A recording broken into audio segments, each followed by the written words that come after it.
সোমাস রান্নাঘর থেকে আমি সোমা বলছি। আশা করি তোমরা সবাই ভালো আছো। আজকে আমি তোমাদের কাছে ম্যাগির রেসিপি নিয়ে এসেছি। দেখো এই যে ম্যাগি, এই ম্যাগিটা এখানে নিয়েছি, আলু নিয়েছি, পেঁয়াজ কেটে নিয়েছি, একটা ডিম নিয়েছি, এই একটা ডিম নিয়েছি, কাঁচা লঙ্কা, কাঁচা পাকা লঙ্কা নিয়েছি। একদম ঘরোয়াভাবে যেভাবে আমার মারা করতো ছোটোবেলায়, আমি ওইভাবে করে দেখাচ্ছি। এখানে ম্যাগিটা যে আছে আমি এটা দিয়ে দেবো।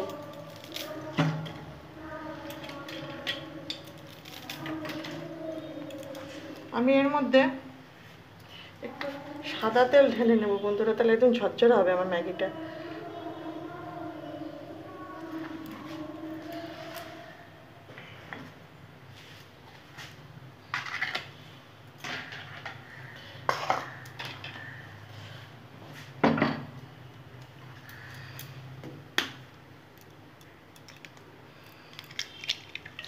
ম্যাগি খেতে ভালোবাসে না এরকম কি আছে বলো? সবাই ম্যাগি খেতে ভালো, বাচ্চা থেকে বুড়ো।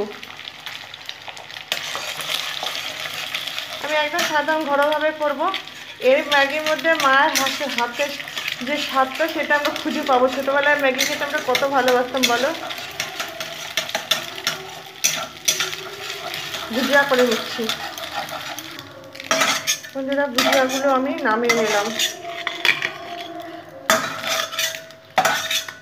এখন আমি পেঁয়াজগুলো ভেজে নেব।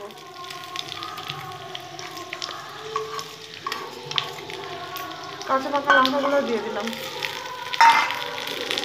ভালো করে ভেজে নেব।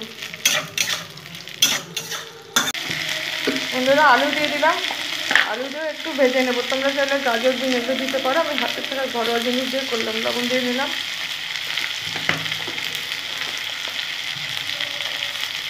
হলুদ দিয়ে দিলাম, ভালো করে ভেজে নেবো। বন্ধুরা দেখো ম্যাগিটা কি সুন্দর করে একদম ঝরঝর হয়েছে, জল ঝরিয়ে রেখেছি। ভালো করে ছড়িয়ে ইয়ে করে নেবো আলুর সাথে। তো ম্যাগির মশলাগুলো আমি দিয়ে দেবো।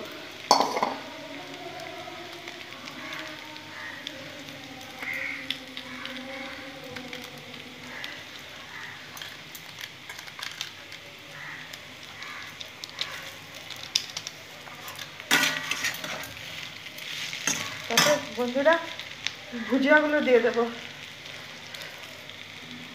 হাতটা আমার ধোয়া আছে, এটা একটা হলদি নেবে। আজকে যারা নতুন আমার ভিডিওটা দেখছো তারা আমার চ্যানেলটা সাবস্ক্রাইব করে আমাকে এগিয়ে যেতে সাহায্য করবে। আমার রান্নাগুলো যদি তোমাদের হৃদয়ে একটু জায়গা পেয়ে থাকে তাহলে প্লিজ শেয়ার করে দেবে, লাইক করে দেবে, আর সাবস্ক্রাইব করো, বেশি বেশি সাবস্ক্রাইব করো বন্ধুরা। তোমরা যে কজন আমার বন্ধুরা ভিডিও দেখো তারা ফুল ভিডিও একটু ওয়াচ করে দিও। আমার ওয়াচ টাইম আর বাড়ে না বন্ধুরা। তোমরা আমাকে সাপোর্ট করো ভালোবেসে, আমিও তোমাকে ভালোবেসে সাপোর্ট করেই যাচ্ছি। ধরো ম্যাগিটা কি সময় ঝরঝরা হলো, দেখো একদম ঘরোয়া পদ্ধতিতে। দেখে মনে হচ্ছে না যে মা বানিয়েছে? দেখো কত সুন্দর। বন্ধুরা দেখো কি সুন্দর আমার ম্যাগি হয়ে গেল, ঘরে থাকা উপকরণ দিয়ে সামান্য। এইভাবে তোমরা বাচ্চাদেরকে ম্যাগি বানিয়ে দেবে, বাচ্চা থেকে বুড়ো সবাই ভালোবাসবে খেতে। এতক্ষণ তোমরা যে ধৈর্য ধরে আমার ভিডিওটা দেখলে সেই সকল বন্ধুদের আমি ভেতর থেকে আন্তরিক শুভেচ্ছা ভালোবাসা জানালাম। আবার অন্য কোনো রেসিপি নিয়ে আমি অবশ্যই তোমাদের মাঝে হাজির হব। তোমরা ভালো থেকো, সুস্থ থেকো, আর আমাকে এইভাবে ভালোবেসে সাপোর্ট করে দিও। বাই বন্ধুরা, টাটা। হয়ে গেল, আমি এখন অফ করে দেবো।